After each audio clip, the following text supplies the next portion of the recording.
Social media వదిలి ప్రజల్లోకి రాన్న ప్రజా సమస్యలపై పోరాటం చేయండి. కేటీఆర్ కు తెలంగాణ జాగృతి అధ్యక్షురాలు కవిత సూచన.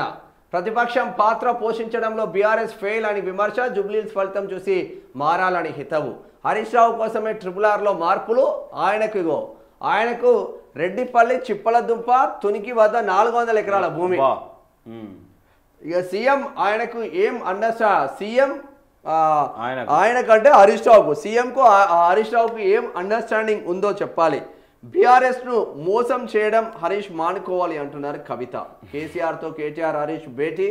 మరి నిజంగా BRS working president KTR social మీడియాలోనే పోరాటం చేస్తున్నారని తెలంగాణ జాగృతి అధ్యక్షురాలు కల్వకుంట్ల కవిత విమర్శించారు. ఫేస్బుక్ ట్విట్టర్ను వీడి ప్రజల్లోకి రావాలని, ప్రజా సమస్యలపై పోరాటం చేయాలని సూచించారు. మెదక్ జిల్లాలో రెండో రోజు కవిత పర్యటన చేసింది. గంగుల కమలాకర్కి ఎంత ఉంది, ఎక్కడెక్కడ భూములు ఉన్నాయో చూద్దాం. సింపుల్గా ఏదంటే వాళ్ళ నాన్నను టార్గెట్ చేయట్లేదు, ఇక్కడ హరీష్ రావు టార్గెట్ చేస్తుంది, కేటీఆర్ను టార్గెట్ చేస్తుంది.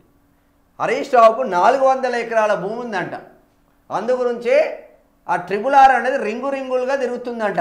నవీన్ రావు భూమి పోవద్దు, హరీష్ రావు భూమి పోవద్దు, గంగుల కమలాకర్ భూమి పోవద్దు. మరి ముగ్గురు ఎవరా అంటే బీఆర్ఎస్ వాళ్ళు. మరి బీఆర్ఎస్ వాళ్ళకు కాంగ్రెస్ వాళ్ళకి ఏం సంబంధం అంటే లీడర్లు అందరూ ఒకటే. కార్యకర్తలే అంగిల్ చింపుకొని కేసు రపాలు అవుతారు అంతే. లీడర్లు అందరూ ఒకటే. మరి హరీష్ రావుకు 400 ఎకరాలు దాన్ని టచ్ చేయకుండా పోతుందంటే ఇక్కడ రేవంత్ రెడ్డితో ఒప్పందం లేనట్ట, అక్కడ కోమటిరెడ్డి వెంకటరెడ్డితో ఒప్పందం లేనట్ట. ఇది కథ.